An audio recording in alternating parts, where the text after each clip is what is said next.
Good morning. Well, let's see. Good morning. Well, let's see. Good morning.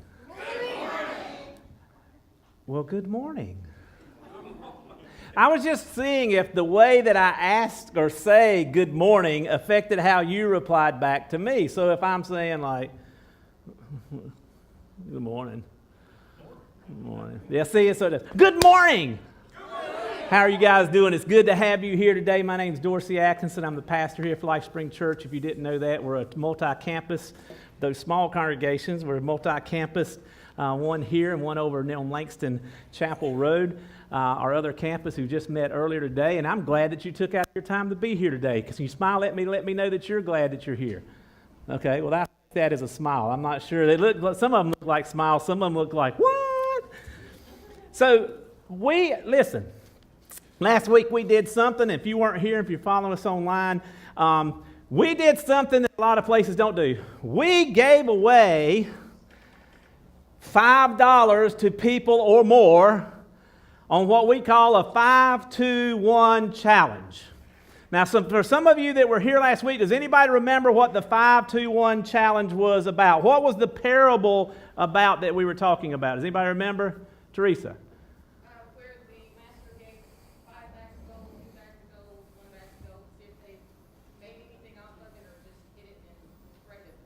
So the parable is a master has 5 bags of gold, which would be a bag of gold. They didn't know what a bag of gold was, so they called it a talent. And sometimes you'll see that in the scriptures as a talent. It's a weight of gold or a weight of metal. And they gave one servant. There was 3 different servants. The master's going away, and he gave 5 to one individual servant, 2 talents of gold to another, and 1 to another. It was his wealth. It was his stuff. It was the master's resources. And he gave it away. Let's rewind that. He didn't give it away. He put them in charge of it. So, by the way, last week I didn't give that to you. I'd put you in charge of it. So, but he put them in charge of this valuable resources that he had. And he gave it to them, or put them in charge of it, according to their ability. So, it didn't mean that the 5 talent or the 5 bag of gold guy, the one that's got 5 bags, was a whole lot smarter than one. Didn't mean he was better looking than one, or she was better looking, It just meant that to handle that responsibility of that amount, that person had that much ability. So if he gave them 5, they had that much ability to figure out what to do with 5. If they had that much ability, they knew what to do with 2 for that person, and the one person who had 1 knew what to do with that. So the premise of this is that they go out and they immediately, 2 of the guys, the 5 bag of gold guy and the 2 bag of gold guy, put their money or the master's money to work. And immediately, or over a period of time, we don't know whether it's immediately, we just know they immediately put it to work. Now, over time, it doubled. Now, the 1 talent guy, he didn't put it to work. He took and buried what the master had given him, stuck it in the ground because he was afraid. Now, he was afraid of I don't know what, but I would think he's afraid of losing what the master gave him. I'm just afraid I'm going to lose what you gave me. So he buried it. So there comes a time after a long period where the master comes back and he brings his servants in and they have a settling of accounts. That means that the things he put them in responsible for, he wanted to hear back from them about what they did. The 5 bag of gold guy, he comes back and said, Master, here's your 5 that you let me have a while back, and here's 5 more. I've earned, it's earned 5 more. I put it to work, it's earned 5 more. And his master says, well done, good and faithful servant. You have been faithful with a few things. I will put you in charge of many things. Come and share in your master's happiness. I think we got that slide, on there. So that's what he said. Well done, good and faithful servant.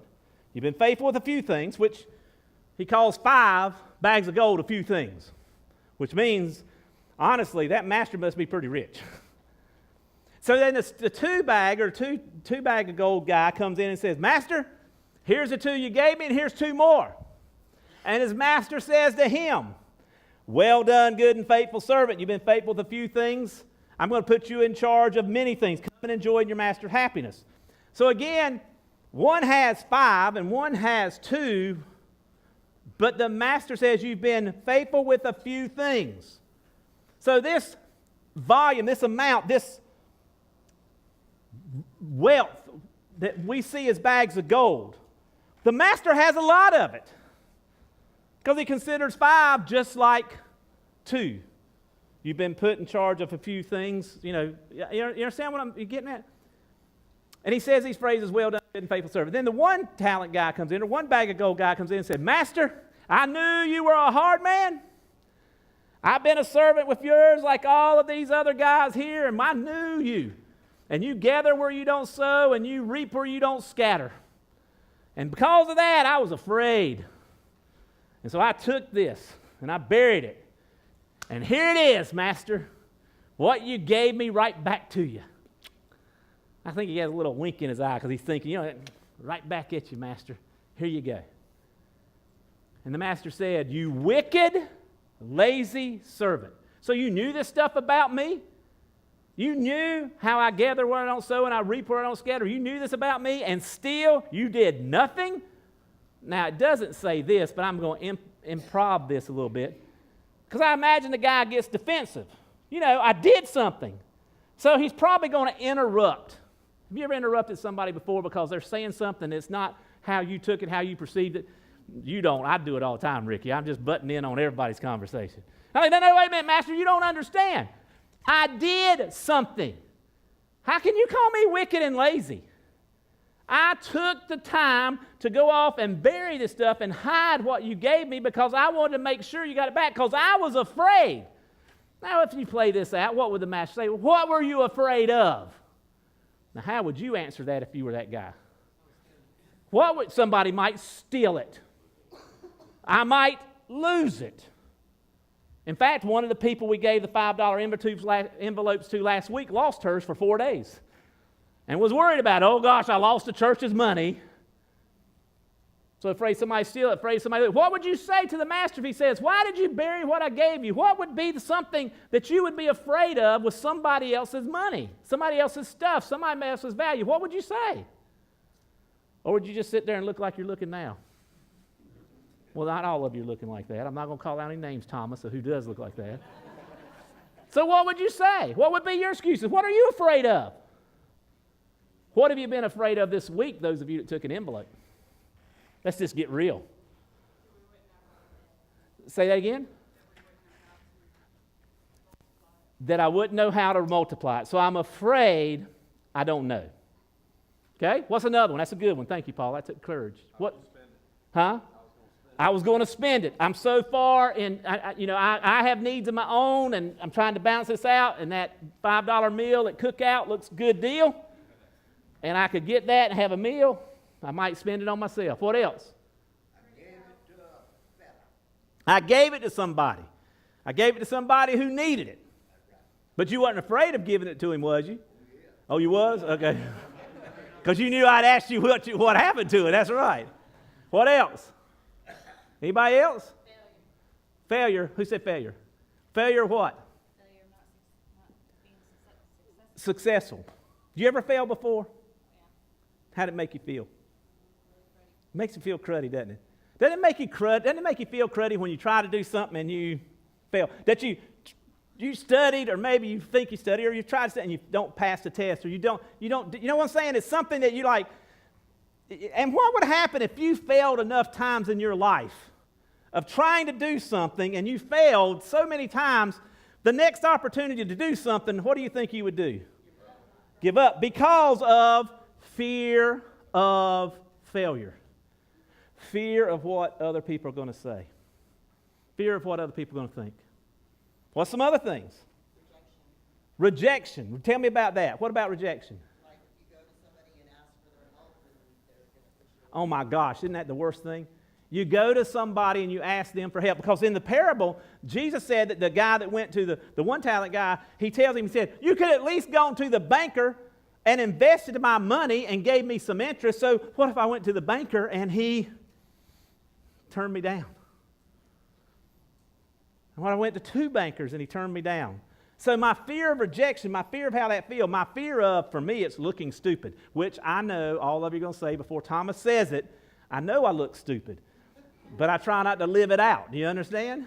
But I don't want somebody to tell me I look stupid. You know, I don't want to feel like I feel stupid. Do you ever feel stupid sometimes? Like, oh, I wish I wouldn't have said that. I'm telling myself, I did a funeral for a good friend of mine yesterday in another community about 3 hours away, and we had to go do some other things, and we get back to the house, and we haven't eaten, and I'm starving. And so it looks like they're putting the food up from having the family meal at lunch. And I'm thinking, man, I got to get me. So I go over there and I keep talking. They said, you're just in time. And I thought they meant because we were about to put up the food, because I see somebody taking 2 things of mayonnaise and squeezing it into one. You understand what I'm saying? That's usually what you do at the end. Do you understand what I'm saying? They like, not recycling, but you know what I'm saying? Like consolidating. And so I started getting my plate and I sit down to eat, and then I realized they weren't finishing eating. They were about to start eating. And then I'm like, and Jody said, I felt for you. She said, we saw the car, she said, I knew you didn't know, but you done jumped in. And I'm like, well, I felt stupid, and I kept eating. I just felt stupid. I was embarrassed. And then I said, hey, and once that's done, it's done. You know, it wasn't a life and death thing, but it felt miserable. It felt embarrassing, but it wasn't life and death. And for many of us, that's what's happened to us. For many of us, we've had situations in our life. Let me tell you, I got these things on my hands, and they're called calluses. And now you're going to think about this comes from working, and I am a preacher, and it's not around my writing finger or my typing fingers and all. But I do some stuff in the yard. I do go to the gym, and they got these rough spots on me. You know why they're like that, why they're calluses? Because what happens is over time of doing something difficult or rubbing on you or something like that, you build up this hardness around you to protect you. And what we don't realize is that inside of us is this thing that when we fail or we get hurt or we do something, we try to help somebody and it comes back on us or something like that, there's a hardness, there's a callus that starts to form around us. We have good intentions, we want to do good, we want to do that, but you know, that guy screwed me over the last time I did that. Anybody ever been in that situation before? You felt this move of God to help somebody and you help them, and then it turns out they just wasted your money. And it ticks you off. And then it happens another time. It happens another time. And so what you do is I don't keep doing it. I begin to get hardened.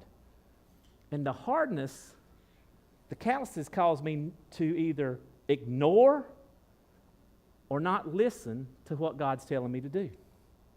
It creates a thickness or a barrier between me hearing what God's doing and my application of actually doing it. And that's why this parable or this lab work that we're doing, where I gave you the $5 bills, is important.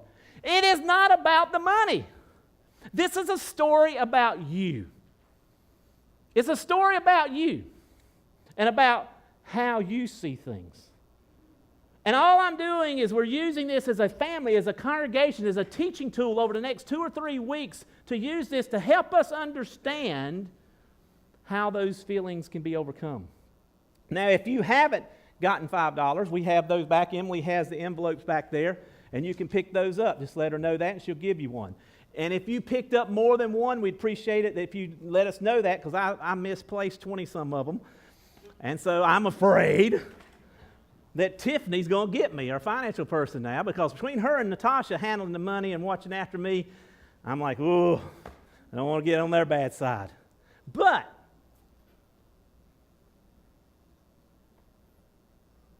that fear, I get us, won't it? And it happens to you, pastor. Last Sunday, after this service, after giving out several $100s of $5 bills to do this challenge, to challenge you, right over in that room, I got my challenge. Dalton comes up after the service, and after I've talked to several of you, and there's a lady that comes up, and he pulls in the parking lot in a van, has a couple kids, and her and one of the daughters come inside. Gets Dalton and talks to him, and he brings her to me. They put her in my office. I finish up doing what I'm doing. I go in there, and she begins to tell me this story. about how she got to Statesboro, how the struggles were, and some things. I asked her some questions. I said, and she's just trying to get home to Wisconsin. I'm like, how the heck do you get from Wisconsin to Statesboro, Georgia? I came for a job, and I'm like, how do you find about a job in Statesboro, Georgia? Well, there was something on the internet, and I'm like, why Statesboro and all? And you got to understand that this ain't my first rodeo. And so I asked a lot of questions because there's a lot of calluses on my heart. From times I've helped people. From times I've gone to people in this congregation and people in my life and went into my own pocket and pulled $400 or $500 or $600 to send somebody back to Virginia to get home for family, contact their brother to have a place waiting on them, contact another one to go to Anniston, Alabama to get them there and collect up all this and go out on the edge, pull all my favors, pull all the strings that I got with people to go do these things to help others, and then they don't go, and I come to find out it was a scam. Or they didn't go. And then I got to look my friends in the eyes who anteed up with me $50 or $25 or $100 and send them there. And I'm like, I can't go back to them again. And then another situation happens, another happens. So I'm a little callous, I'm a little cold. I'm on the executive board for the homeless shelter in the town that we just built. And so I've learned a lot of things. And I keep thinking, well, that's experience. And sometimes that experience is really just a callousness of heart. And so she comes in there and tells me this, and the little baby girl, she's a Hispanic, and the little baby girl speaks enough English to say, God bless you, sir, God bless you, sir. And I just remember of times that I was getting scammed in Italy when I was traveling over there, and how the little kids, and they use the little kids to distract you while they pickpocket you and while they done things. And I've been in those situations and had it happen to me. Hold up pictures of aborted babies and things like this and talk to you in other languages, and before you know it, one of the little kids that's this high has reached in your pocket and took your wallet and gone. I've been there, done that. And I'm a little calloused. I'm ashamed to say that I am. And so this woman who's speaking, and I'm trying to read her emotions and trying to read why she's here, and I begin to question. It's almost an interrogation. I feel so ashamed for saying this, and then I was like, okay, well, I got to do something. And so I took $40 of our church's money. I took her phone number, took her name down as Maria, and gave her the gas money. And I said, that won't get you all the way to Wisconsin, but it'll get you to Macon or so. And I said, I got some people in Macon. And I said, call me. Here's my number. Call me. Well, she never called me. I took her number, and here's the sad thing. I never called her to see if she made it back or where she was. And I'm ashamed. I'll call her today, because I'm feeling guilty. But I didn't call her yesterday, and I didn't call her the day before, I didn't call the day before. I was just maybe trying just to get her out of my hair. And I failed on my 5-2-1 challenge because it wasn't about the $5 bills. It was about my heart. And I have to stand here and confess that to you because I'm your pastor and I'm leading. I'm thinking, my gosh, if I'm leading with this calloused of a heart, with this cold love. Cold love is one-sided. That's what that means. Cold love means it's just one-sided, where I just love me more than I love you. I love not being embarrassed more than I'm willing to be embarrassed for you. And I sent her on her way. I don't know if that's ever happened to you. I don't know if you've ever been in that position where you've been abused. Maybe it's not giving away money. Maybe it's giving away your love. You love somebody with your whole heart. You gave them your whole heart, and they abused it. They took advantage of you. They went and got involved in something they shouldn't. They may have done something that caused you to be divorced. They may have done something, got involved in internet stuff. They may have, got involved in alcohol or drugs. It could have been anything, and they just abused that love that you gave them, and then now you're calloused and hard and find it hard to love, hard to trust others. Maybe you forgave somebody one time, and you forgave them really deeply and forgive them, and then you would hope that the next time that you messed up that they would forgive you, and they didn't. And then you begin to be callous to the next person who doesn't know anything about the stories, and then you're just hard to them, and you're cold. Of course, that may not be y'all. That just may be your pastor that lives like that and struggles with that. I struggle with forgiving others. I struggle with loving others, not for what they can give me back, just loving them for where they are, just loving them and helping them take their next step. Of course, that's just me. But I got a feeling there's more of us that are in that boat than not. We just don't admit it because we're afraid. Afraid it shows us as weak, afraid it shows us as vulnerable, afraid it shows us as a lot of things. And here's the interesting thing. In this scripture, in this passage, it said to the two guys who did something with what they'd been given, "Well done, good and faithful servant." To the one who didn't, "You wicked, lazy servant." I want you to understand something. Both of them were called servants. Both of them had a relationship with the master. Both of them understood the master to a degree. Maybe they had it warped or twisted, but they understood. They knew enough about the master. They knew the master gave them something of value. They knew it was in them. They knew it was in their responsibility. They knew they had the choice of what to do. They're both servants. And it calls them servant. "You wicked, lazy servant." But the differentiating things is not whether they're servants, it's the other two words that come before them. One is called good, and the other is called wicked. Good and wicked. And it says those things are basically like they're opposites. One's good, and the opposite of good is wicked. But then it also says this other part. One is faithful, and the other is lazy. See, and I processed that, and I'm going, what have I been lazy about? What was I lazy about with that woman? What was I lazy about with Maria? What was I lazy about with the other times that I've been callous to people, that I wouldn't give them my time because I want to go eat with my family, I want to do this, and I won't even sit in here and listen to you in the moment that you need me most in this service, at the end of service, because we've got to clear out, get out, and get to lunch. Or what about the times you won't listen to me when I need to share and tell you I'm sorry and help me, but you got something else to do?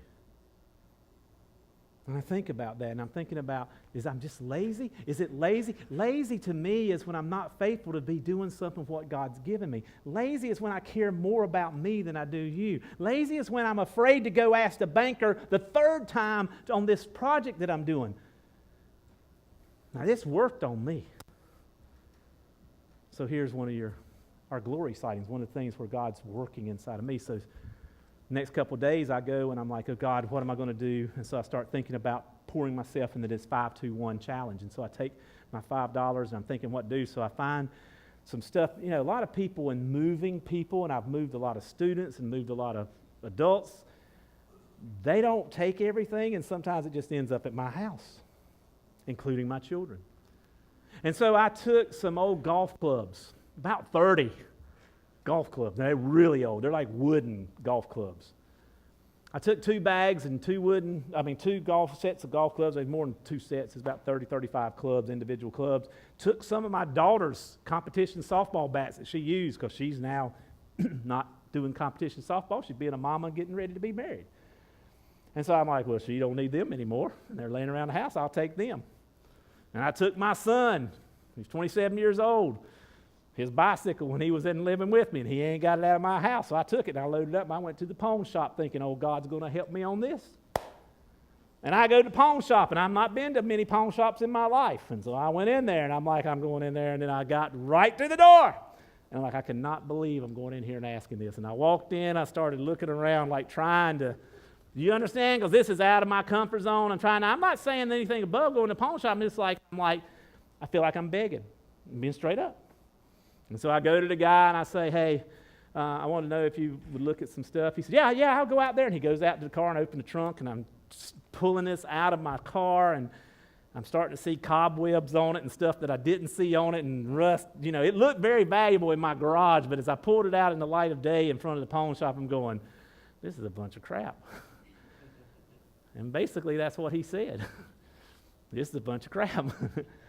And then he said, but that ping putter might be worth something there. And I said, well, I'm just doing this. He says, well, I can't use any of this. It's just really no good. And I said, well, I'm just trying to do this for my church, and I'm just trying to do a parable. And I said, oh, woe is me, and I'm just doing this for God, And no, but I was like, really, and I shared the parable with him. So I got an opportunity to tell him about it. And he said, well, I ain't going to buy the stuff, but I'll give you a $5 donation. So he gave me a $5 donation. I gave him the golf club.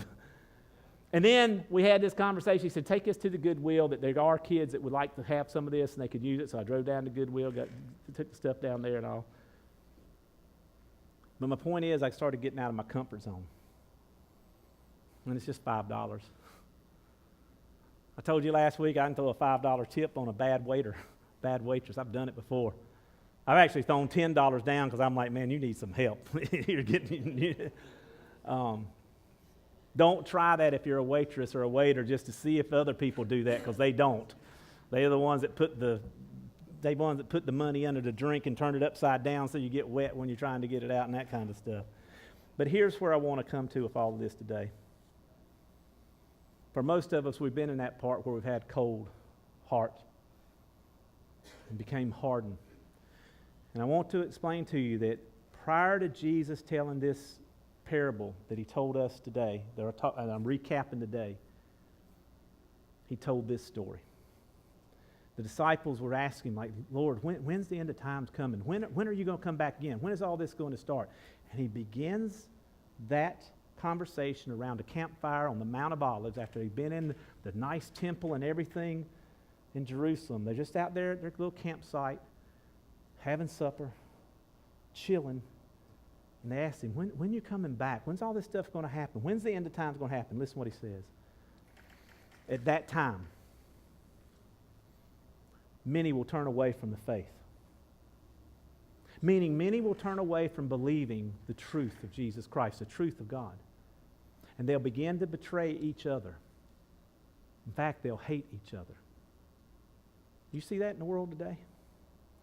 You see mamas and daughters or sons and fathers and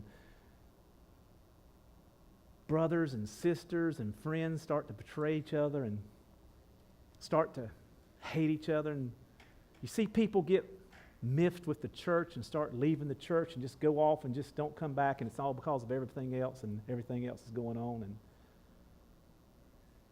he said there'll be many false prophets that will appear and they'll deceive many people. In other words, there's a lot of people going to get caught up in this, and there's going to be a lot of people going to come up and say to you, you're exactly right, you should feel that way. I wouldn't go back to that church again. You're exactly right. That person treated you like that, you need to treat them like that. They screw you, you screw them over. In fact, you get them before they get you. You protect yourself. How can you as a Christian help anybody else if you're always the one that's vulnerable? You're always the one at risk.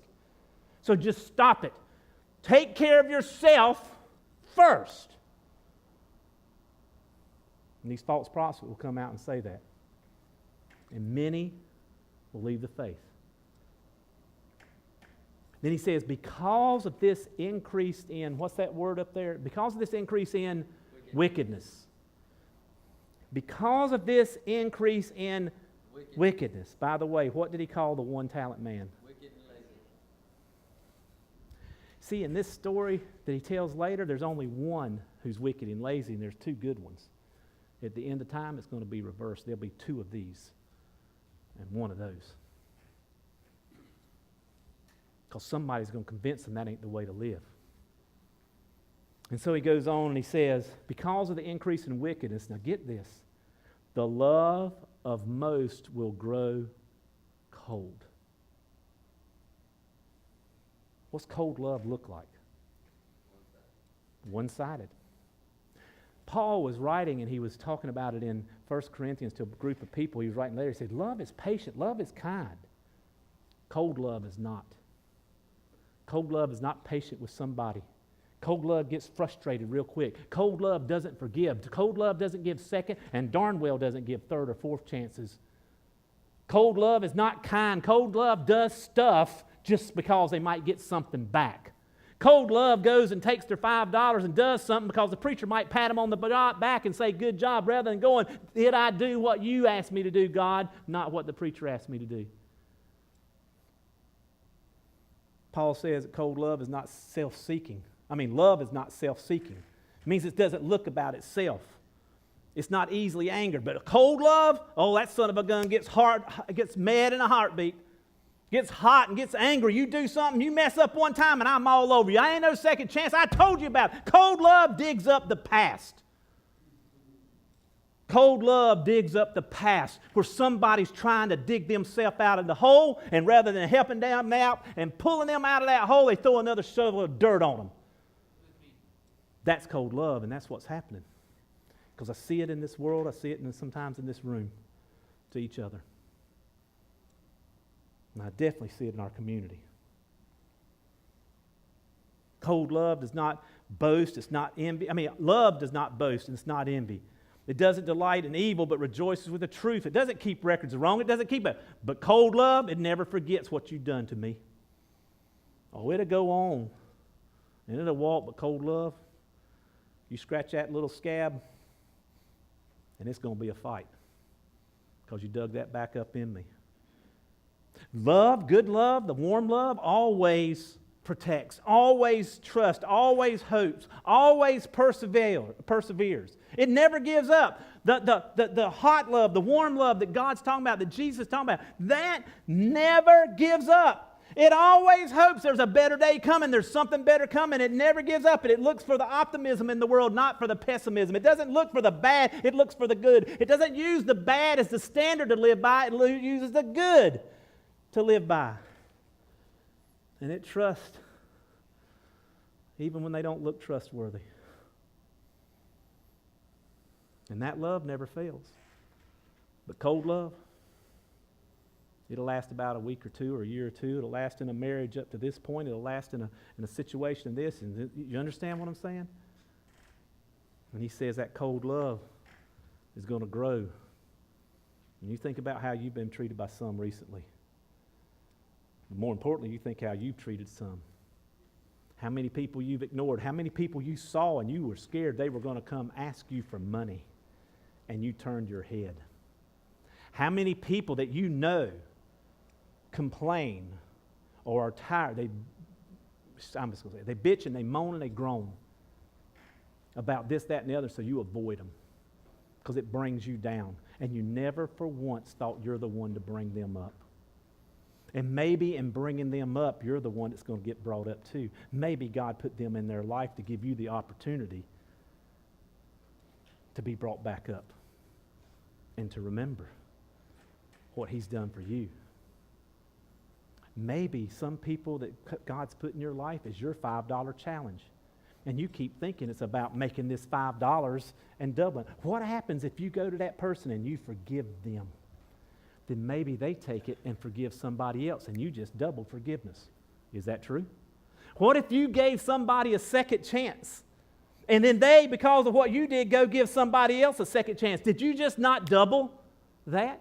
If you forgive them, if you love them when they don't deserve to be loved, what happens if they take that same love and they love somebody else that doesn't deserve to be loved? Did they just double that? See, it's not about $5, people. It's about you. And it's about me. And it's about the transformation of the world. And see, I'm telling you, I failed. I'm telling you, I did. But listen to what the rest of what Jesus says to His disciples. But the one who stands firm to the end will be saved. The one who holds on to this, even when it looks like it's not worth holding on. The one who loves Jesus, even when the world says, I don't know if that's worth it. I'm holding on. I'm not letting go. I'm going to try to live like Jesus lived. I'm going to keep looking and reading and studying, trying to learn as best I can how to do that. And I'm not stopping, come hell or high water. And I'm telling you, both of them will come in time. Hell and high water is coming. And for those that the love of most have grown cold, they're going to be swimming and burning.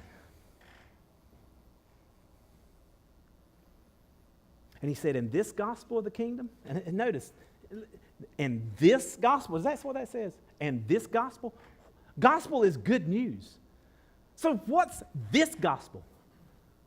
This gospel is the good news of Jesus Christ. No, He's talking about this gospel, this truth will be preached in the whole world as a testimony to all nations, and then the end will come. When you start living like this, people are going to start talking about it.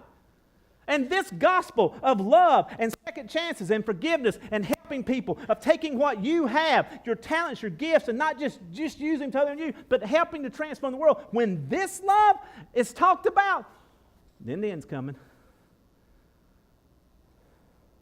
Then we all going home. So what does this have to do with us? Well, see, for me, I forgot. From the time I walked out of this room, over there I forgot.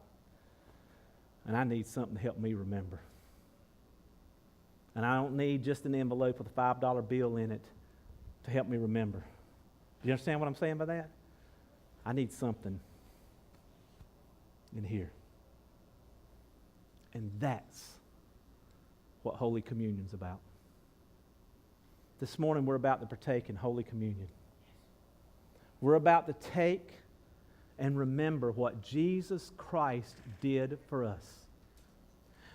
The Son of God left everything, took all that he had of value of heaven and earth inside of him, and he came to earth.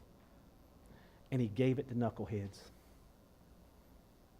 He gave it to knuckleheads and continues to give it to knuckleheads, and those knuckleheads abuse it, they use it, they take it and turn it on themselves and do all the cold love stuff with it, and he kept giving it out. He gave it all the way out, even to hanging on a cross when he had the courage and the guts of people nailing stuff into his arms and legs and putting him in a tree and killing him to say, Father, forgive them. They don't know what they're doing, and maybe today he's going to forgive you. Not a maybe, I know he will. I know he's going to forgive me for what I did this past week because he forgave them. And I believe in that so much that I'm able to stand here and tell you, I know he's going to forgive me for that. But at the end of that forgiveness, there's going to be something that comes. And you know what that is? A choice. A choice of what to do with that forgiveness. Am I going to take it and bury it and put it in a hole and wait to the end of time and give it back to him and say, I remember what you did for me in my life and my salvation. Here you go. And he's going to say, you wicked, lazy servant. You could at least gave it to somebody and drew some interest off of it. What are you doing with your salvation?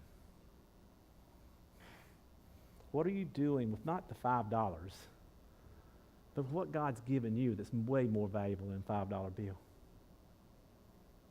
Maybe this is your opportunity to come and be reminded of what he's done for you and take your second chance at it.